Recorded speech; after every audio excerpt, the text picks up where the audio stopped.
Coming up on the Morning Star podcast. And you're also not alone. This thing that you think is the worst thing ever, that no one ever could possibly be dealing with because it's so depraved. Actually, no. It's scarily common.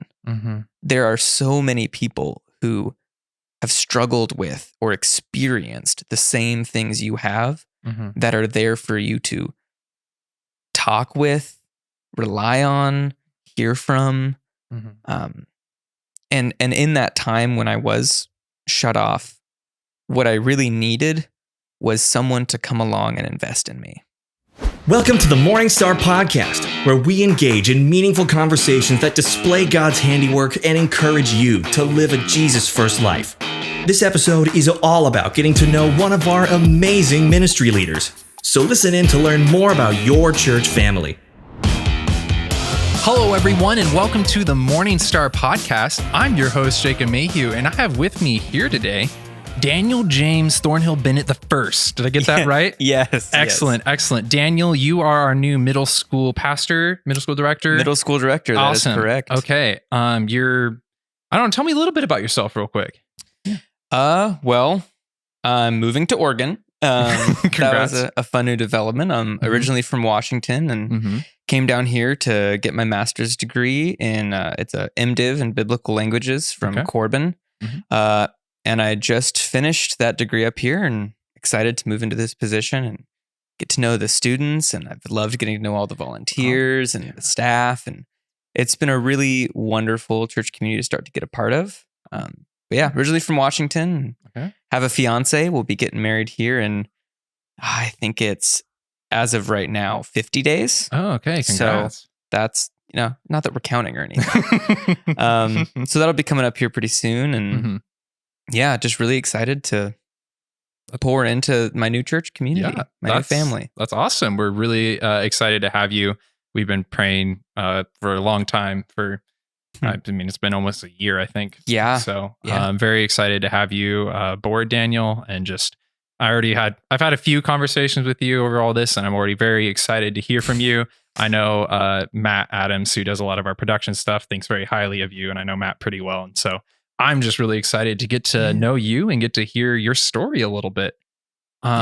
So first off, I guess, maybe take a curveball, but why middle school? Why middle school directing? Oh, well, that'll become clear as I continue. Just kidding. Okay. I mean, it will, but the biggest things that have happened in my life either started or happened when I was in middle school myself. And as I was going through it, not really to any fault of the people that were in ministry around me, I put on a really good mask and a really good face and didn't receive as much support and attention as I needed. And I want to be that consistent presence for people when they're going through what can be just absolutely the worst time of their life. For sure a very formative time of your life where just a lot of things start. And there's also a bit of family lineage tied to it. My dad has been a middle school band director for 30 years now, 20, 25, somewhere in that range. Both of my sisters have worked in a middle school. My fiance is going to be a middle school teacher. Her parents both have been middle school teachers for years. Her younger sister, middle school. So there's just a lot of middle school work in my family.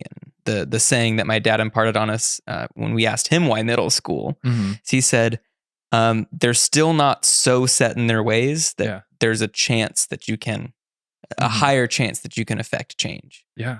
And so that's it. A lot of reasons, but that's good. Family lineage, personal story is just such a wonderful age too, where one thing I say is you can treat them like adults, and if they don't act like it, it's fine because they're 12. So you can give start to give those first couple responsibilities, and then if they fail to meet them, it's okay. Like it's the time to learn how to fail and how to deal with big emotions for the first time, and that's exciting to me to just be right there with them and give some of those first real opportunities to. It almost seems like this is the first like age where a lot of like discipling people, as we would recognize it as adults, can start almost, because like they're still figuring out who they are and like their identity and all that stuff, but they're like not just, you know, so young that they can start to think abstractly and all that stuff. Exactly. So I think that's a super cool need, and it's a big role, and it's a great ministry here at church. I know that's High Life, right? High Life and MMS, or Morning Star Middle School. Okay. On Sundays. Okay. And High Life on Thursdays. Nice. Yeah. I think I went and did worship with High Life once, and just the energy they had. So much energy. Oh my Lanta. I like walked away and like I couldn't go to sleep at night. I was so hyped. Yeah, they'll scream and jump, and on the slow songs, they'll link arms and sway. And I can't take credit for any of that because I'm still fresh off the boat. I walked into that and I was like, whoa, I want to keep this going. This is a fantastic vibe. Yeah. So yeah, thank you for your heart for middle schoolers. And I kind of want to delve into a bit more of your story. You're talking about middle school. So go ahead and like frame us up what was the circumstances you were born into and all this stuff? Yeah. So this sort of launches into, I'll do the short form version of giving my testimony. I firmly believe there's different ways to give a testimony, though all of them should point to Christ. Different audiences, different people you're talking to, different depth with Christ, and different time constraints. Because if I were to just go into all the details, we'd be here for 3 hours. You know, because years of life. But to go through it, I was born in the church, not actually in the building, but I was, born and raised. Good clarification. Yeah. Grew up, and I'm pretty sure I was a dedicated baby, and grew up going to nursery and Sunday school, and I knew all the answers. Very, very into answering every question, to where the point where the teacher's saying, okay, anyone but Daniel. Like, we get it, But a lot of that wasn't heart knowledge. A lot of it very much was I just enjoyed knowing things and being able to give the answers when it was like, that's not what we're doing here. We're trying to, impart this spiritual knowledge to you. And that sort of nonchalant head knowledge only, I wouldn't even call it faith at that time, continued for a while, even though at 8 was when I gave my life to Christ. I was watching Animal Planet's Most Extreme, Poisonous Bugs edition. Oh no. And number 1 was a tiny bug that if you ate it, you'd die. And it scared the heck out of me. I ran out of my living room. My dad was halfway through mowing the lawn, and I'm like, I don't want to die. I know if I die and I'm not saved, I go to hell, and I'm not saved. Pray with me, right? And my dad's like, okay, like turned off the lawnmower, and we had a bench in the front yard, and he led me to the Lord. And a lot of that though was just out of fear. Oh yeah. Again, very head knowledge way to come to Christ was, well, A plus B equals C, and I'm not B, so therefore I need to get B so that I can get C. That was how I was processing the Christian faith. And so then I'm like, okay, cool, checked the box, I'm good forever. Don't need any action based off of that. I did the thing, and continued to just live. Got very good at masking who I was and what I was dealing with, as I sort of mentioned earlier.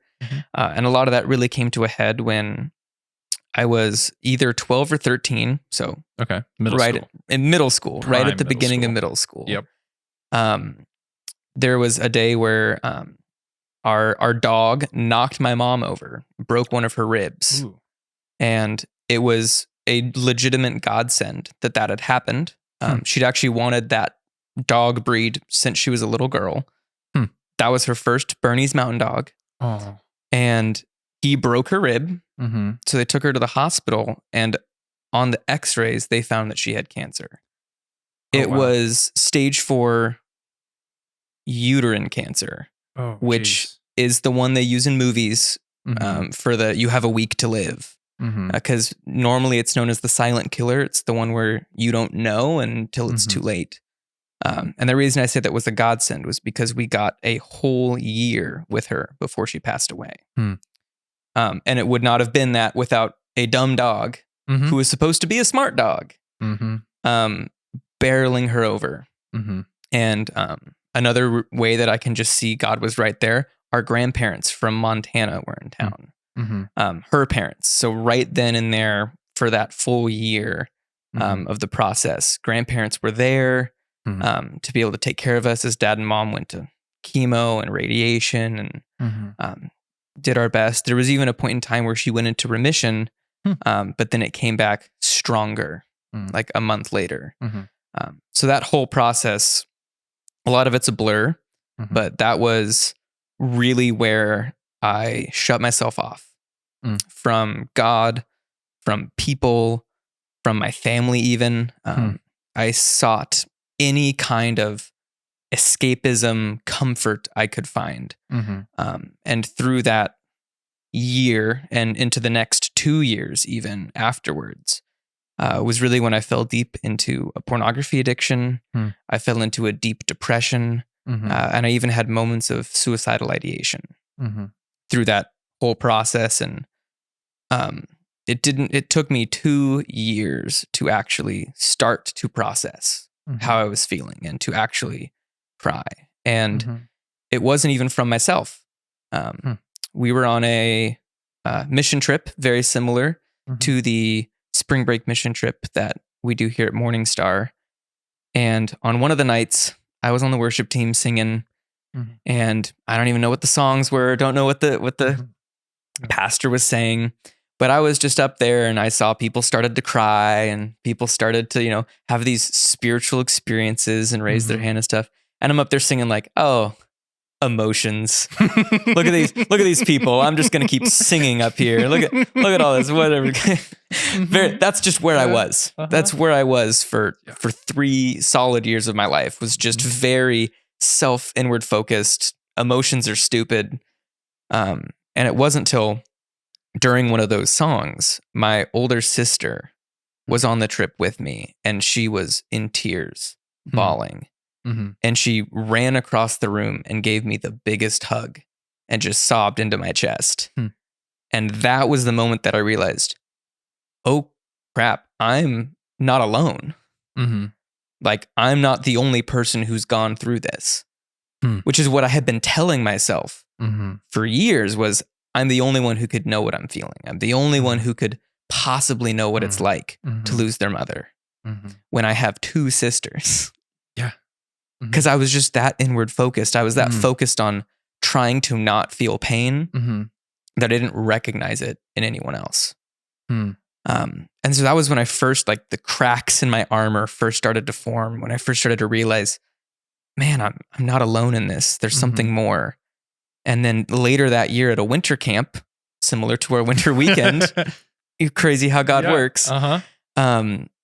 That was when I truly was convicted that what I was doing was wrong, that I was living in sin, that I needed to repent, that I needed to actually give my life to the Lord, not just check the boxes, that I needed to actually have a heart change. And that was when I rededicated my life to Christ. That was at 16. Okay, so that was like 4 years after your mom died? It was about 2 years after. 2 years, okay. Yes. She passed away when I was 14. Okay. So it was about 2 years after, and that was when I actually started to turn my life around and actually started to seek Christ. But as I sort of mentioned at the beginning, that entire time, I seemed like the poster child, really good at putting on a mask. They say that the people who are, hurting the most are the people you expect the least. And that was very true of me. I was very good at putting on a smile, not letting anything affect me, being involved in all the games. And one moment that a year or two after, so I was probably 17 or 18, one of my friends was telling me that they had lost someone in their family and they felt bad about how bad they felt because they saw me losing my mother, not feeling bad. And that also started to just break me. Oh no. Because I realized what I'm doing is not just hurting myself. Yeah. It was hurting other people who were grieving. And again, it's not on purpose. And I just immediately was like, no, like your loss is not insignificant. Like how you're processing and grieving is probably way more healthy than what I was doing. Right? Yeah. Because I was not okay. I was just pretending to be okay. I was just pretending to live a Christian life.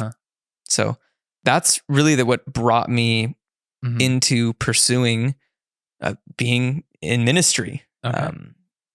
When I graduated high school, didn't really know what I wanted to do. Looked at my different skills. I was like, do I want to be a lawyer? Too much school. Do I want to be a politician? I have too much of a heart. I'm so just kidding. But it was actually also just too much school. And I looked at music, but I didn't really have much passion for it. I looked at athleticism because I did gymnastics for a while. Didn't have much passion for it. But then I put all these pieces together and realized that makes a youth pastor. Right? Like politician, lawyer, gymnast, politician, musician. lawyer, athletic, musician. You know, like I'm like, wait, all this, if you kind of mush it together and look at it sideways, that kind of looks like a youth minister. So I just started pursuing that. And to say that doors were swung open is an understatement. Within a day or two of me deciding that, someone from the men's ministry asked for me to come share what I wanted to do with my life to the men's breakfast. 2 days later. And I was like, oh, okay. Like I literally had just decided, but and then got accepted into Corbin, got accepted into the Kairos program really, really quickly. Scholarships came out of nowhere because I would not have been able to pay for school otherwise. And just everything that has happened in my life, God has worked for good. Speaking of schooling, one of the things was because my mother had passed, she and my dad had been saving for their kids' college since the moment they got married. And so my dad pulled me aside and said, hey, there's money for you to go to college if you want to, because of what your mom and I saved for, and in part because of insurance. And so to honor her, I went to school. At Corbin. And then I put in a practice application because, you know, I had never applied to a church before. And I heard about this church, Morning Star, that my roommate went to. That's Matt Adams. And he said, hey, you should just apply.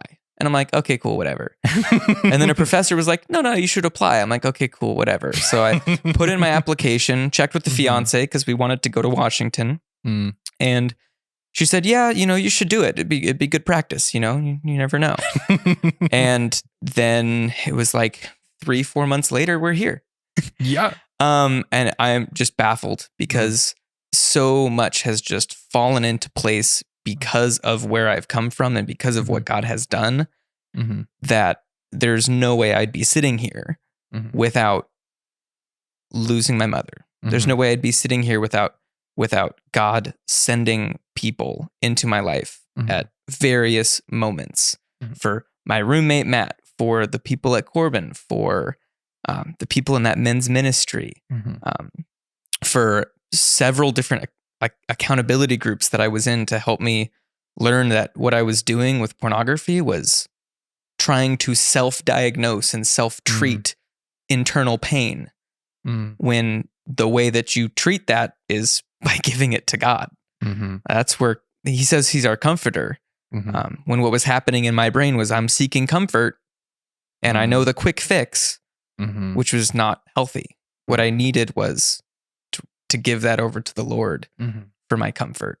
And so just all these people throughout my life that God just put into place, and circumstances that he sent into my life, I didn't see the payoff for years.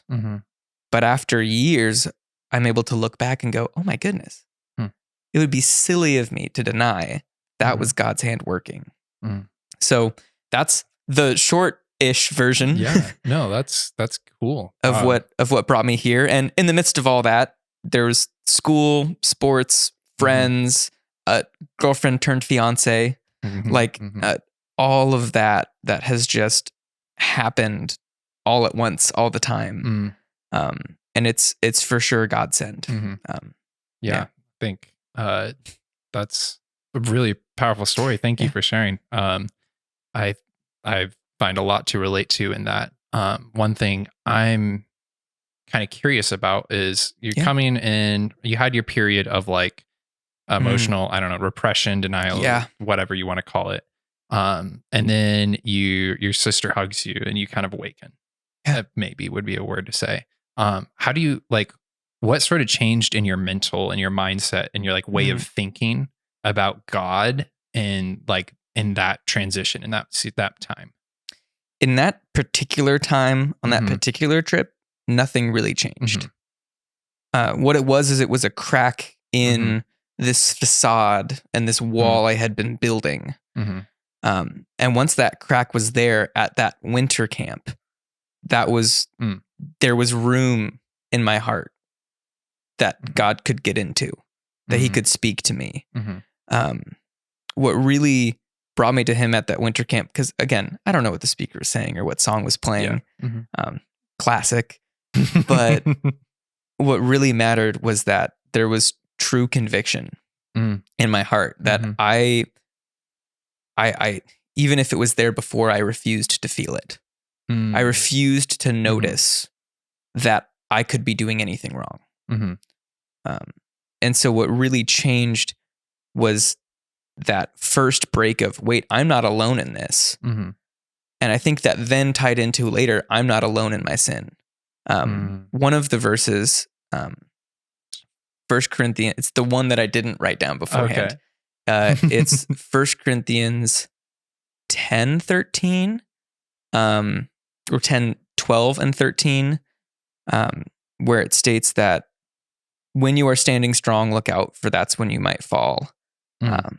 And when temptation comes, take heart, because nothing has overtaken you except what's common to mankind. And when temptation comes, God will provide a way out of it. That sounds it's right. It's the one that I didn't write down or that I didn't bookmark to go read verbatim. Oh, that's funny. 10:13. Let's read it from the ESV. That's something close. Yes. Therefore, if anyone thinks that he stands, take heed lest he fall. No temptation has overtaken you that is not common to man. And God is faithful. He will not let you be tempted beyond your ability. But with the temptation, he will also provide the way of escape that you may be able to endure it. And that was probably the first verse that really took hold in my life to realize you think you're doing great. You're not. And you're also not alone. This thing that you think is the worst thing ever, that no one ever could possibly be dealing with because it's so depraved. Actually, no. It's scarily common. There are so many people who have struggled with or experienced the same things you have that are there for you to talk with, rely on, hear from. And in that time when I was shut off, what I really needed was someone to come along and invest in me. And it was one thing that was painful on top of that is during that time, I was homeschooled. And there was a group of homeschool moms that sort of came around my family to help. But there was no one that I felt was there for me, that knew me deeply, that knew that could see behind the mask I had put on. And so the closest thing to that was on a men's retreat. One man in the church came to me and said, "Hey, how are you doing?" And I was like, "I'm doing great. The world is beautiful. Nothing could ever bring me down." He goes, "All right, cut the crap. How are you actually doing?" And that was the first time anyone had ever probed deeper. And I learned it's because he had also experienced the loss of his mother early in life. And that was the only real interaction I had with him ever, before or after. But even just that one interaction of scratching the surface and digging deeper, it's also helped open me up to realize, wait a second, like people do care. You just have to show them, or they have to just guess, or Yeah, he knew because deeply? he had known my parents, so he knew. And so it took that investment and that probing deeper. And you talked about how middle school is kind of the beginning of that discipleship. And that's what I want to do. That's part of why I want to dive into middle school ministry is to when I hear what's going on in these students' life, to be one of those people who can probe deeper, who can say, hey, you're probably not okay. And it's okay to not be okay. It's okay to process and feel and emote. Yeah. It's okay to scream at God if you need to. He can take it. It's also okay to just have a conversation with him, to just give him things and he'll actually take it. And so that's why I have a huge heart for middle school ministry, is because I recognized what I needed and I want to be able to give that to other people. That's interesting. Like, you're talking about how we can be basically emotionally honest with God. Yeah, absolutely. And it's curious because God knows the heart. I'm gonna butcher the quotation, so I'm not gonna try. But like, it's interesting to me thinking, like, when we're not honest with ourselves, like when we're trying to deny what we're feeling or something like that, it's not like we're actually tricking God. God actually knows better than us. And so it's like, oh, you can't deny being mad at God and pretend that you're not mad at God, because God knows you're actually mad at him and maybe you just don't know it. Yeah. Absolutely. Which is kind of funny. So how does that like all affect you're like thinking of your story and like the experiences you've had, and you're talking about this like emotional honesty and like realizing that you're not alone. How do you think that has shaped your view of God? That's a deep probing question. Yeah, I love the deep probing questions. That's exactly what I'm talking about. That deeper. Really, my instinctual reaction, which may not be the deep truth. That's fine. The way that not aloneness has shaped my view of God might be cheesy, but it ties into the Love Your Neighbor initiative that we're doing. Oh, yeah. If you saw Sunday service, they were talking about how your love for God cannot be separated from your love for others. The Shema, love your Lord, the Lord your God with all your heart, soul, and then love your neighbor as yourself. The other peopleness is what is an expression of your love for God, and your love for God is an expression of like it. They really are connected to one another. And so when I was completely shut off and devoid of sharing myself or my emotions with others, and sharing any sort of love or receiving any love from others, because I wasn't allowing it, I couldn't love God.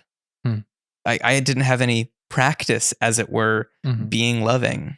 And so that's where my brain is circling right now in relation to that question, is the learning that I'm not alone with other people helped me realize I'm not alone with God. And it almost kind of sounds like it takes your relationship with God from just like a theory crafting vertical, like just you and God, and realize like, oh, there's actually a whole bunch of other people who should be being affected by this, and who are in a way like, you and God together are serving those people. And it's an important part of that relationship as well. Yeah, that sharing with others, the sharing my story. One thing I typically do when I give this testimony to middle school or even high school, they're pretty cool too, is I mention that while sometimes people have these testimonies that I guess now mine falls into this category of, oh, this big thing happened. When I hear a testimony that is basically, I grew up in the church and I've been faithful to God with my whole life, I'm like, oh my goodness, that is can I have right? I'm thinking, hey, can I have that? Because I remember when I was in early elementary school, early middle school, late elementary, before all this happened, I can distinctly remember I heard someone's testimony about being freed from drugs. And I distinctly remember like, man, I want that. Man, I want that. I want that testimony. Yeah. No, you don't. No. You don't. The testimonies I hear of just, I grew up in the church. I was raised faithfully and I continue to live faithfully. It just warms my heart to hear when it's like, oh yeah, no, like God has just been faithful and good in my life. And I didn't need to be hit over the head with a 2x4 to realize his love for me. And so when it comes to, it ties into like with my friend who had a family member pass away. Comparison of stories or comparison of experiences just robs joy. And so I typically give that as part of sharing, because I love to share my testimony to have people hear that they're not alone. There's people who've gone through these things. If that's not you, you don't want to be part of the group. No. like keep your story, because it is so uniquely crafted by God to be who you are and what you need. So like exactly the sharing aspect of your faith is so crucial to then being able to love people around you well. Yeah, no, that's good. And like I'm thinking, because like, you know, I've heard, and on the podcast, you've even had like some of these like crazy stories of just people who've, you know, grown up in all sorts of really hard circumstances or just had this like really devastating thing happen to them or to like their child or any of these things like that. And like that's, I think, something that I want you guys who are listening to just really take to heart is, if you don't, you know, you're like, oh, my story doesn't feel like it measures up or whatever. That's like, maybe I'm calling you out a little bit, but that's by measuring by the standards of the world. Yeah. Like God's story of your life is good enough for God. So it should be good enough for us too. Yeah. Like if you believe in God, like that's kind of the important thing at the end of the day.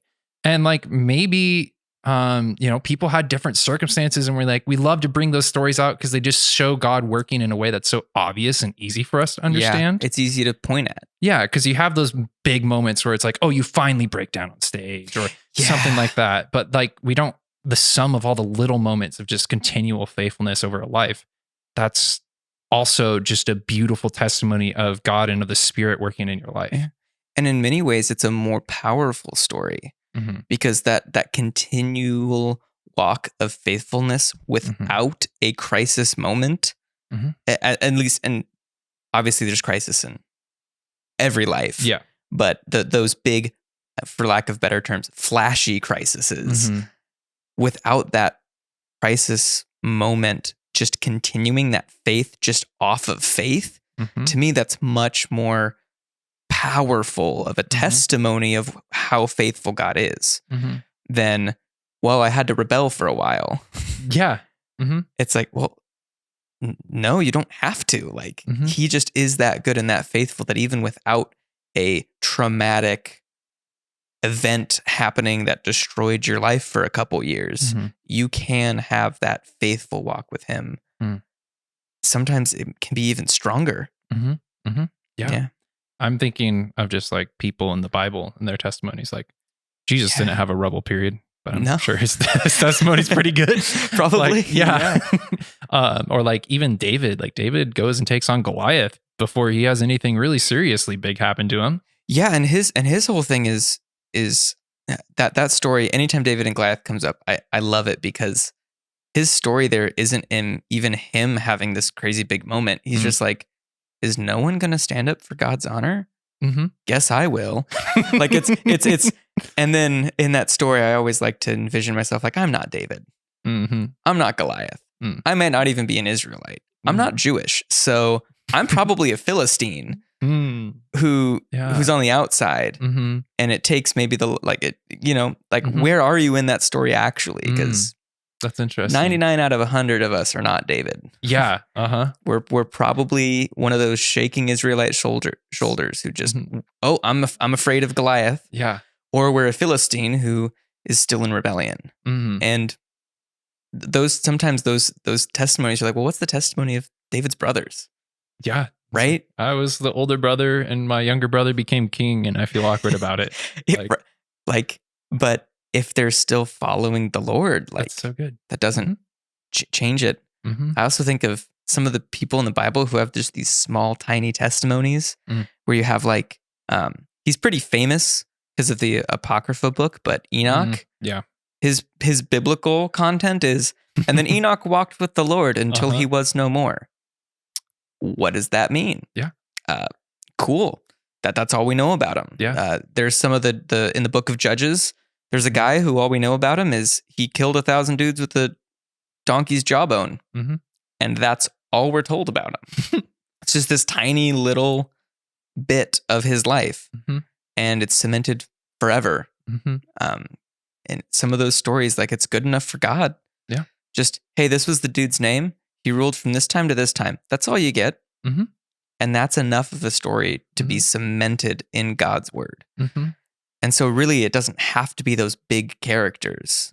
It sometimes is looking for yourself in those small characters, because that, I for sure see myself as probably being closer to one of the Gentiles who happened to find a church Paul planted. That's where I probably fit into the narrative of oh, hey, I'm a Gentile believer who showed up and probably had to have a letter or two written to him to and just keep me on track. This guy's doing cool things. I'm going to go check that out. I'm gonna go see what this guy's doing. Just maybe follow him for a bit. No, I love the honesty of that. Speaking of finding yourself in scriptures, you did bookmark some passages. Yes. And I would love to get to them. Yeah. So do you just have one that you just want to read and let's talk about it and why you bookmarked it and why it's important to you? I'll go off of the first one because it'll be quick. Then we should talk about the second one. Okay. The first one that should be quick is in Colossians. And this is the one that I shared with that men's group because it was the verse that just so happened, air quotes, to come into my mind and into my Bible when I was thinking about what I wanted to do with my life, which is Colossians 3:23. Whatever you do, work heartily as for the Lord and not for men, knowing that from the Lord you will receive the inheritance as your reward. You are serving the Lord Jesus Christ.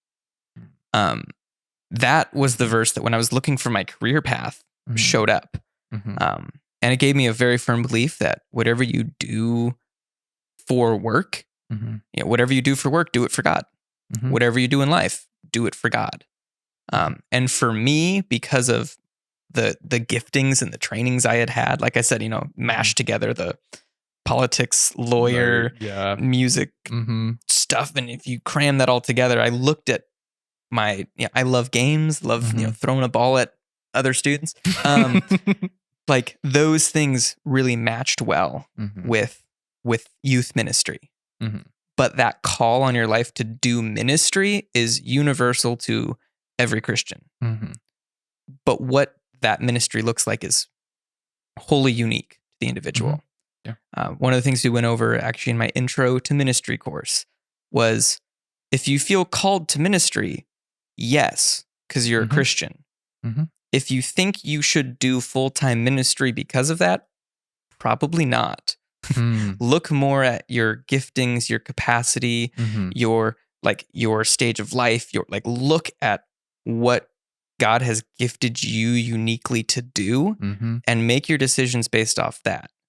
It's very good that, and some people leave the ministry program because of intro to ministry, because we need so much more people who have that firm call to ministry in our schools, on our streets, in the workforce, we don't need more pastors. We need more people who have that call in their life from Christ to serve him out in the world. And that's what I got from that verse, and then looked at my skills and was like, I think I could do youth ministry. There was no moment of oh, the heavens opened and God whispered in my ear, middle schoolers. No, it was just, that's where my story has led me. It's where my giftings have put me. But I think every Christian has that ministry call, but it's, go do your job, where you're gifted and where you have friends even, and just live that life. Our motto is Jesus first. I love that. Like whatever your life is, Jesus first. Yeah. No matter whether you're a middle school pastor or a programmer or driving down the road listening to a podcast or whatever you're doing. Driving down the road with your windows down, and maybe someone cuts you off and they can hear you if you yell. So yeah, that's an important time to make a good decision. Yeah, no, exactly. I love that. I also love that you just feel so specifically called to youth ministry. Oh yeah. I like, it's such a huge need, and I understand like there's a lot more complication and things behind it, but youth ministry can sometimes be seen as, it's just a stepping stone to becoming like a full-time senior pastor or whatever. And I'm just very happy that you actually want to be a youth minister. And I think our students are going to be super blessed because of that. And that for sure is my goal. I have, and God might make me eat these words, but I have no ambition to be a senior pastor, an associate pastor, anything like that. I want to be with middle schoolers. And that's part of actually why Morning Star's position was so attractive, because I was like, hey, that's middle school specific. Yeah. Which was like, oh, wow, I didn't know churches could do that. Yeah. Like, that's super cool. You have to be a pretty big church to get one pastor for just middle school, which is very fortunate that we're able to. Exactly. So fortunate. And I've loved working with Rob and with everyone else who's in the student ministry like department. Like the staff here have been so welcoming, and the church body has been so welcoming. And I also realized that because my roommate, Matt, put the slide of me up on my introduction, it's me with a mustache. Yes. I have a beard, not a mustache. Please, if you're listening to the audio, take a moment to check out the video on YouTube. He has a beard. I have a beard, not a mustache. That mustache lasted maybe 30 seconds. Yep. But he got the photo.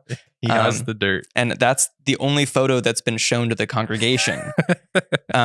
So I like there has been at least one person who's like, I was looking for the guy with the mustache. And then I was still able to recognize you, but no, not a mustache. No. Oh, that's great. That's great. Yeah.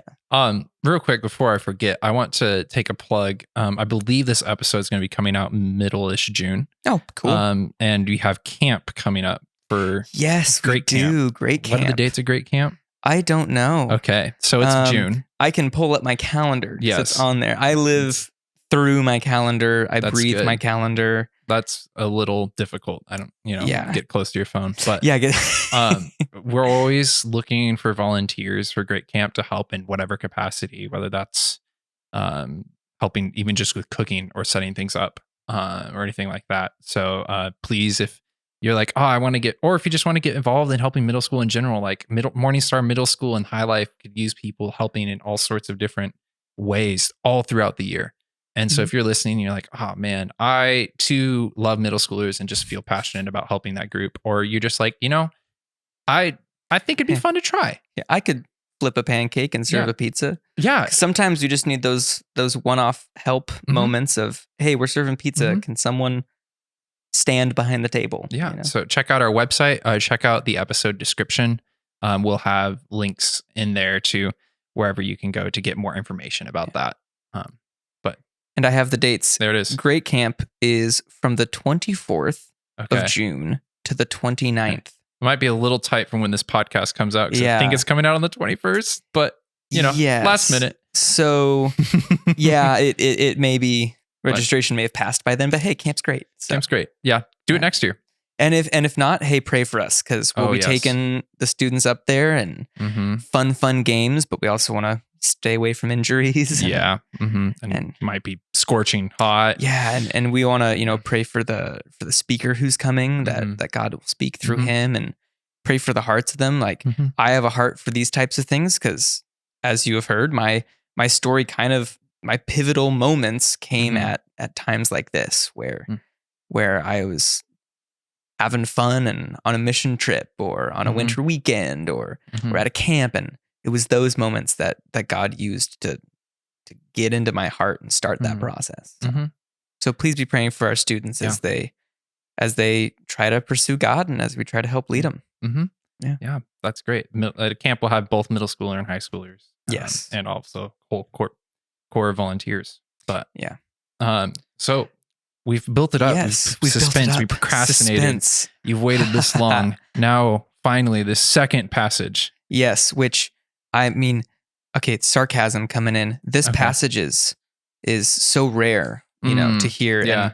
And I don't think anyone's going to recognize it. No, it's super. 1 Corinthians 13, 4-7. You mean the wedding passage? Yeah, which reads, love is patient, love is kind, love does not envy or boast, is not arrogant or rude, does not insist on its own way, is not irritable or resentful, doesn't rejoice at wrongdoing, but it rejoices in the truth. It bears all things, love believes all things, hopes all things, and endures all things. So this verse is probably the most significant modern verse to me, like to where I am right now in life. It was the main verse of my master's thesis. Originally, my thesis was about Hebrew poetry and exploring parallelism through the Psalms and the Proverbs, and then I didn't like it very much. That sounds very thesis-y. I loved it. It was very good. I enjoy the poetry, but then this verse, again, air quotes, just so happened to pop into my mind, where I actually, through my college years, I worked as a volunteer at Bethany Baptist. And we had a volunteers teaching, and I did a teaching on this verse. And one of the things I focused on was love endures all things. And I was like, ooh, and we might be opening a whole can of worms, because like I said, I'd spent 2 years on this and I'm still not solid on the answer to the question I'm about to give. We don't claim to have all the answers. No, not even remotely. And I hope that this does not do harm. So that bit where it says endures all things, I focused in on it a little bit. And like, if you're loving, you're enduring all things. And then I said, which I do believe this is still true, while you should endure all things, if you find yourself in an abusive situation or a toxic relationship, like, protect yourself, like get out of there. Like I'm in this moment, I'm talking to middle and high schoolers. Yeah. And I firmly believe, like, yeah, if you're being abused, like, let us know, and let's take care of it. And one of the other volunteers had been thinking along the same lines as me. And she had been looking for a passage to back up that claim. And so she goes, "Oh, Daniel, I'm so glad. Like, what verse did you find to help back that up?" To which I was just like, I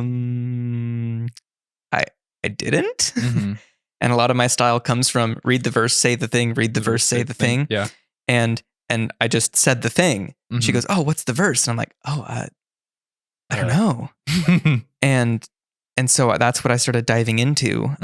In this verse, there are 15, I call them expressions of love. It's all based off of a theology of love, as it were, of love being a choice, and a choice to express these 15 characteristics, expressions, attributes.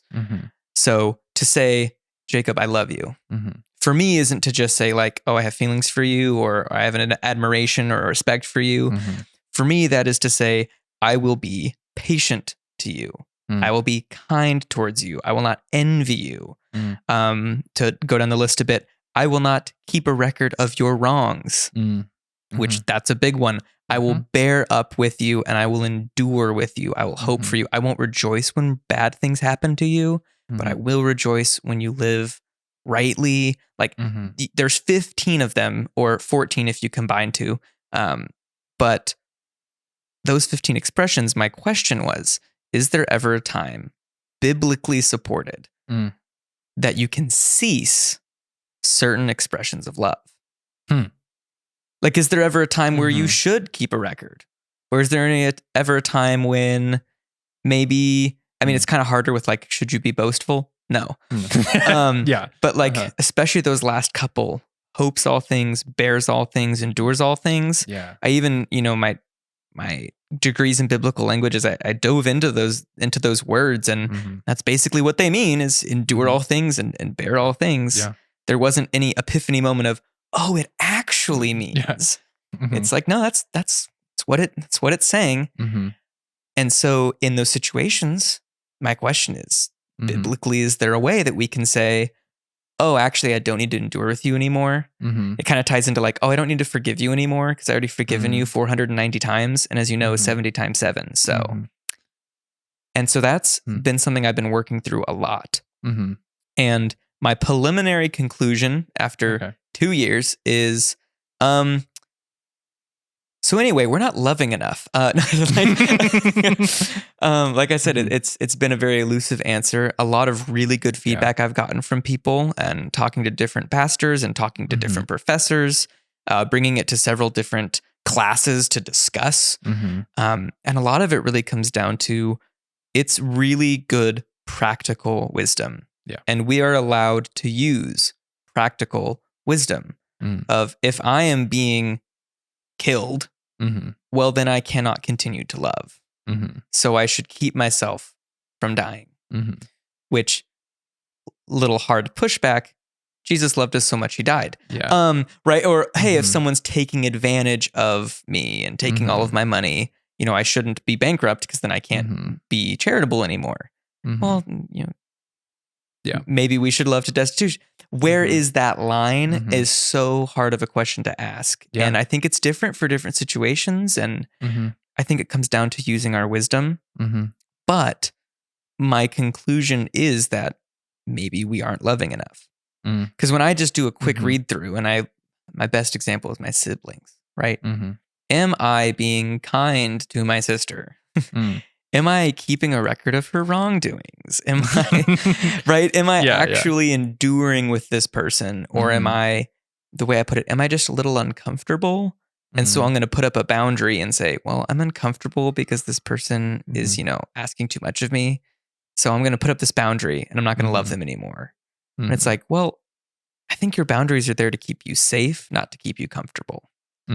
So my challenge with this verse and with this whole thesis has been, because I think theses should be practical, is that look at how you're loving people around you, check it against this list, and see if maybe your love needs to be making you a little more uncomfortable.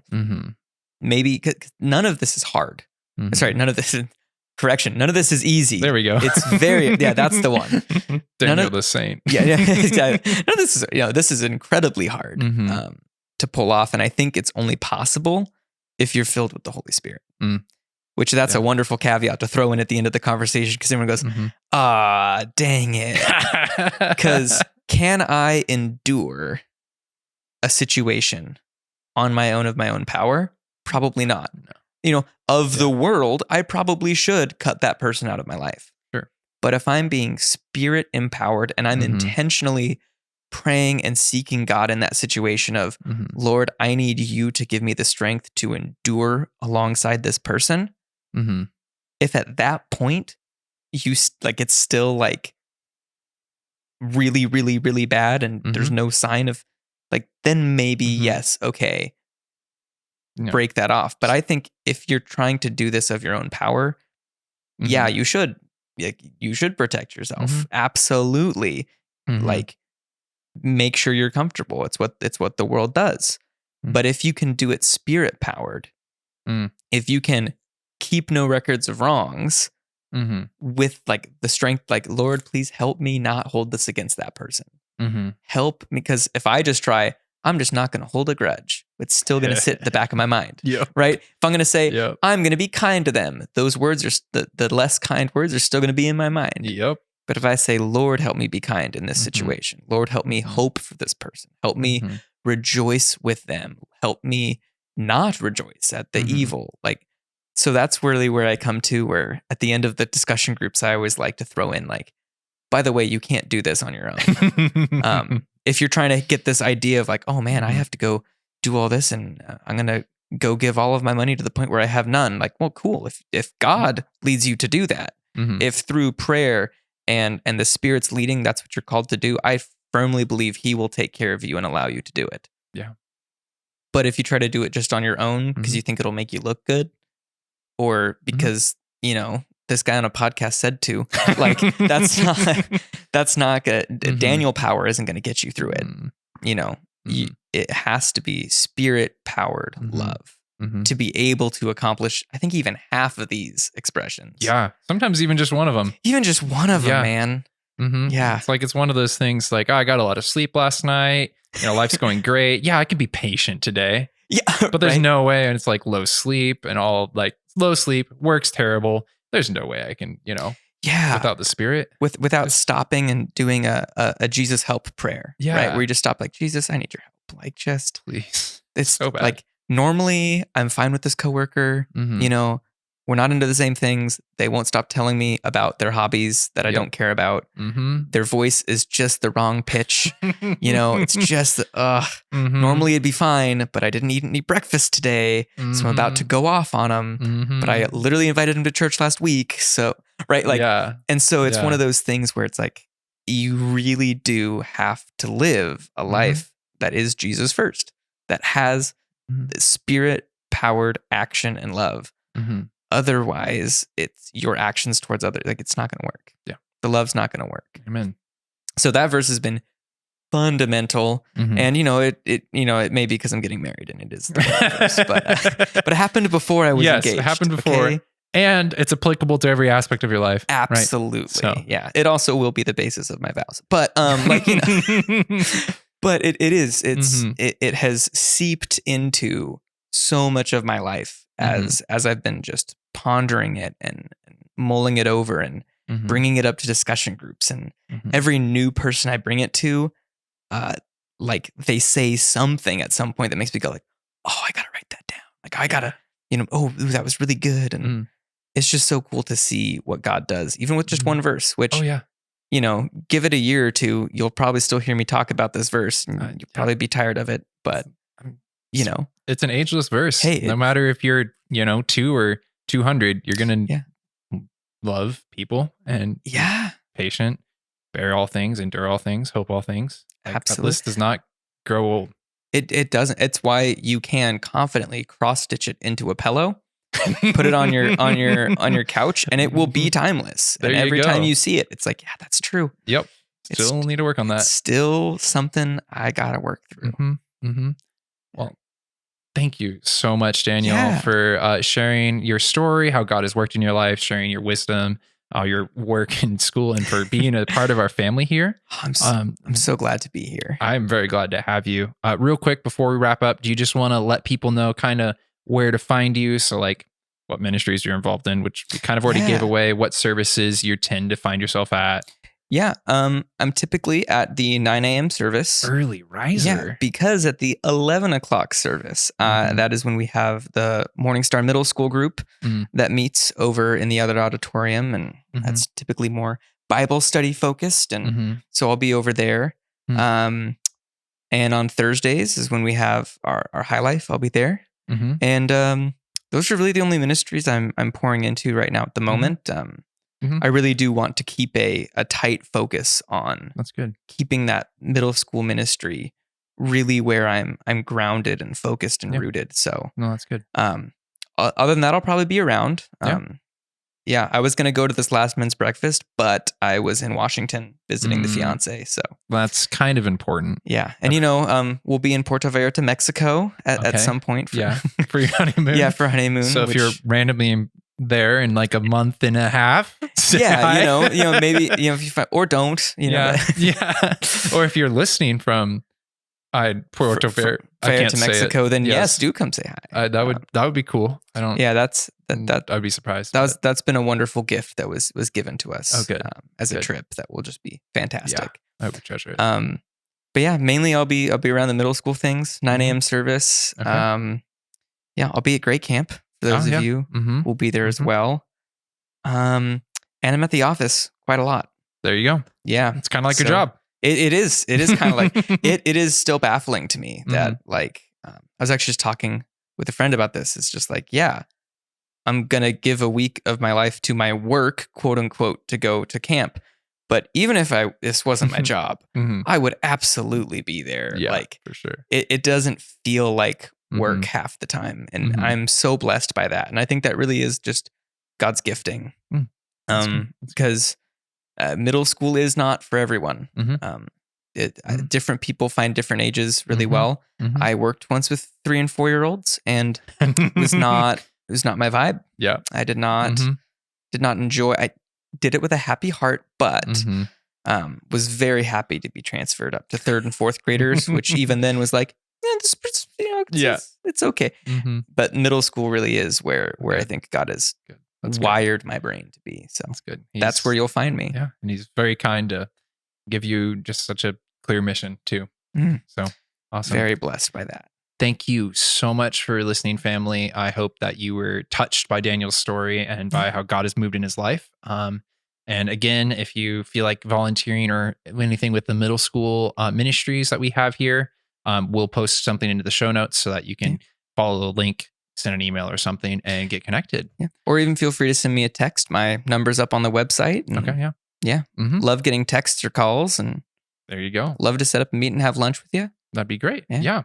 He's very friendly. I can attest to it. So don't be shy. Yeah. All right. Thank you so much, family. I hope you have a wonderful week and that God blesses you in just every aspect of your life with joy and with a growing sense of love for him. Thank you so much. Thanks for tuning in to the Morning Star Podcast. Join us again next time as we display God's handiwork and encourage you to live a Jesus-first life.